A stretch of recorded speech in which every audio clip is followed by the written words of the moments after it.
நீலகிரி மாவட்டம் குன்னூரை சேர்ந்த கௌசல்யா என்பவர் வயநாட்டில் ஏற்பட்ட நிலச்சரிவில் சிக்கி தனது கணவர் மற்றும் 1 வயது குழந்தையுடன் உயிரிழந்தார். குன்னூரை சேர்ந்த ரவிச்சந்திரன் என்பவரின் மகளான கௌசல்யாவிற்கு கடந்த 2 ஆண்டுகளுக்கு முன்பு சூரல்மலையை சேர்ந்த விஜி செல்லக்குட்டன் என்பவருடன் திருமணம் நடைபெற்றது. இவர்களுக்கு 1 வயது குழந்தை உள்ள நிலையில் சூரல்மலையில் ஏற்பட்ட நிலச்சரிவில் சிக்கி குடும்பத்துடன் உயிரிழந்தனர். மகளின் உடலை குன்னூருக்கு கொண்டுவர முடியாத நிலையில் சூரல்மலையிலேயே எரியூட்டியதாக கௌசல்யாவின் தந்தை கண்ணீர் மல்க தெரிவித்தார். கல்யாணம் பண்ணி கொடுத்து 2 வருஷம் ஆச்சு வயநாட்டில் சூரல்மலையில். ஆனால் நிலச்சரிவு ஏற்பட்டு என் பொண்ணு பையன் மாப்பிள்ளை பேச்சு ஃபேமிலி எல்லாமே இறந்துட்டாங்க. கேள்விப்பட்டு நாங்கள் போய்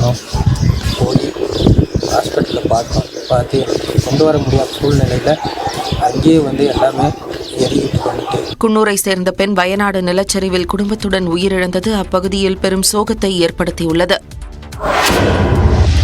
இந்திய கிரிக்கெட் அணியின் முன்னாள் வீரரும் பயிற்சியாளருமான அன்சுமான் கேக்வாட் காலமானார். அவருக்கு வயது 71.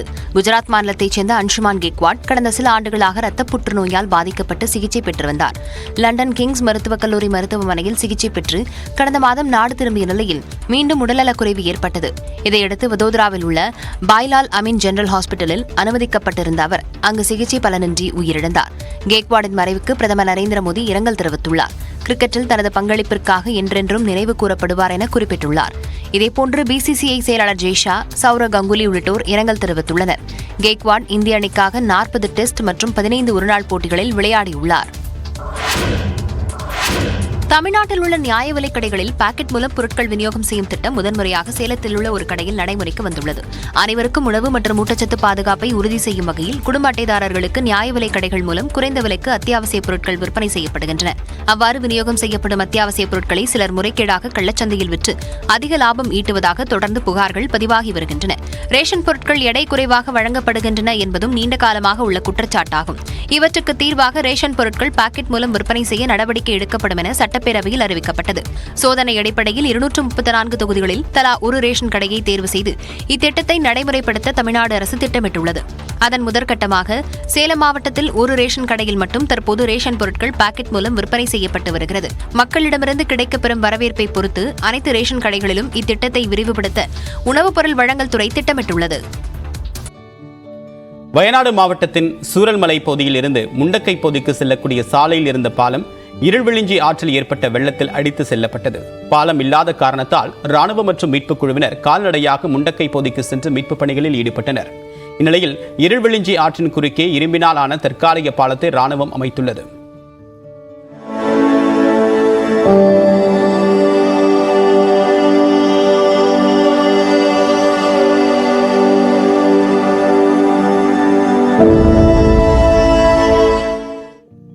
இந்த இரும்பு பாலம் மூலமாக மீட்புப் பணிக்கு உதவக்கூடிய உபகரணங்கள் மற்றும் நிவாரணப் பொருட்களை வாகனங்கள் மூலமாக ராணுவம் கொண்டு செல்ல இருப்பதாக தெரிவிக்கப்பட்டுள்ளது. குறிப்பாக 1600க்கும் அதிகமான ராணுவ வீரர்கள் மீட்புப் பணிகளை தொடங்க தயார் நிலையில் இருப்பதாக கேரள அமைச்சர் ராஜன் தெரிவித்துள்ளார்.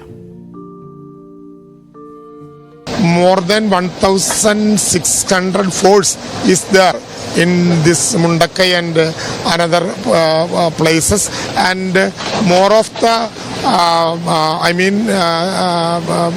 workers and social workers also entered into this place, so we think that the progress in very fastly today. நிலச்சரிவால் மண்ணிற்குள் புதைந்த உடல்களை மோப்பனாய் கண்டுபிடித்து தருவதாக அதன் பயிற்சியாளர் நியூஸ் 18 தமிழ்நாடு தொலைக்காட்சிக்கு பிரத்யேக பேட்டி அளித்துள்ளார்.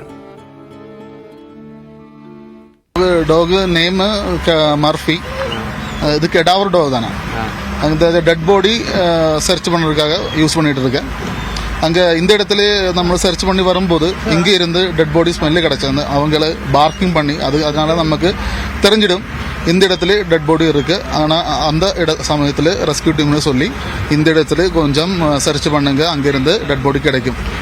டெட் பாடி இங்கிருந்து கிடைக்கும். இப்போ என்னைக்கு வந்தது? இப்போ எத்தனை பேர் இது வரைக்கும் ஃபைன் பண்ணியிருக்கோம் சார்? ഞങ്ങൾ നേരത്തെ വന്നിരുന്നത്. അപ്പോൾ അങ്ങ് വന്നിരുത് ഇന്നലെ இந்த இடத்துல தான் സെർച്ച് பண்ணிட்டு அங்கே இருந்திருந்து நமக்கு 4 டெட் பாடி கிடைச்சு. பாக்கி 4-5 ஸ்பாட் നമ്മൾ அவங்களுக்கு காமிச்சு கொடுத்துருக்கேன். அதுக்கப்புறம் டுடே இங்கே இந்த இடத்துல வந்து சர்ச் பண்ணி டெட் பாடி இங்கிருந்து கிடைச்சு.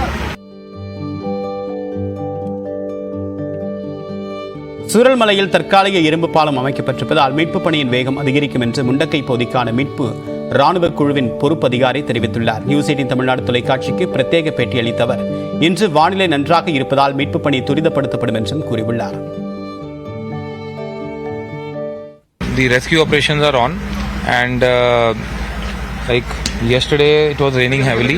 Today it is weather is good, and as you can see there are 3 JCBs which are also working along with the army, the civilians, and just now we have taken out one body. So there is some area which is further ahead, so we are sending some party there also along with the JCB so that we can fast track the work. People are doing with their hands, it will take time. So JCBs, as they have come up now because of that bridge which is there, so we'll be able to fast track the work.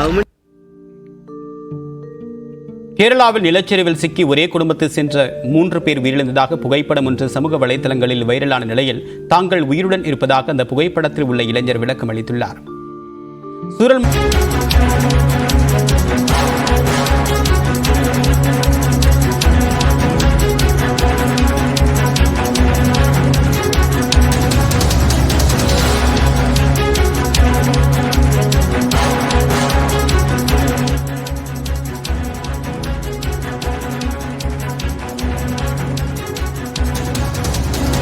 அண்மை செய்தியை பார்த்து வருகிறோம். பட்டியல் பழங்குடியினர் இடஒதுக்கீட்டில் உள்ஒதுக்கீடு வழங்க முடியும் என உச்சநீதிமன்றம் கருத்து தெரிவித்திருக்கிறது. விவரங்களுடன் செய்தியாளர் சுசித்ரா இணைந்திருக்கிறார். சுசித்ரா, வழக்கின் பின்னணி என்ன?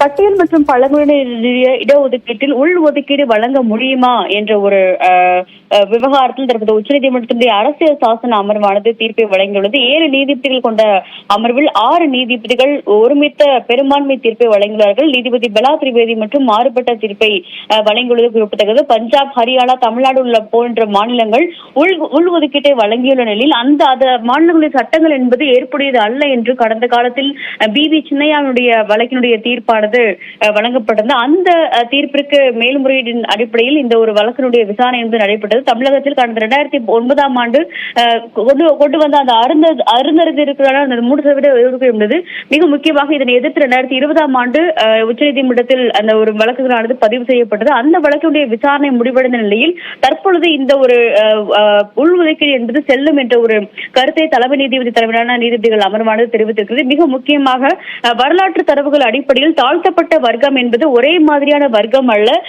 சமூக நிலைகளில் அதனுடைய அனைத்து வர்க்கங்களும் ஒரே மாதிரியாக இல்லை என்பதை காட்டுகிறது என்ற ஒரு கருத்தை அவர் தற்பொழுது முன்வைத்துள்ளார். இந்த காரணத்தின் அடிப்படையில் இடஒதுக்கீட்டில் அவர்களுக்கான அந்த உள்ஒதுக்கீடு என்பது வழங்குவதில் எந்த ஒரு தவறும் கிடையாது, சட்ட ரீதியில் அதற்கான இடங்கள் உள்ளன என்ற ஒரு கருத்தையும் தற்பொழுது தலைமை நீதிபதி தலைமையிலான அந்த ஒரு அரசியல் சாசன அமர்வாறு தெளிவுபடுத்தியுள்ளது. சமூக நிலைகளை பொறுத்த அளவில் எந்தெந்த பிரிவுகள் பிற்படுத்தப்பட்டதாக இருக்கின்றோம் அவர் அந்த பிரிவுகளுக்கு கீழ் உள்ள உட்பிரிவுகளையும் நாம் கருத்தில் கொள்ள வேண்டும். அந்த மக்களையும் நாம் கணக்கில் எடுத்துக்கொண்டுதான் அந்த ஒரு உள்ஒதுக்கீடு என்பது வழங்கப்பட வேண்டுமா இல்லையா என்பதை மாநிலங்கள் முடிவு செய்துள்ளன.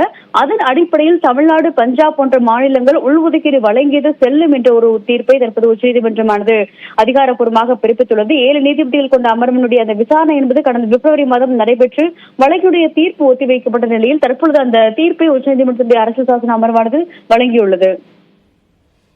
விவரங்களுக்கு நன்றி.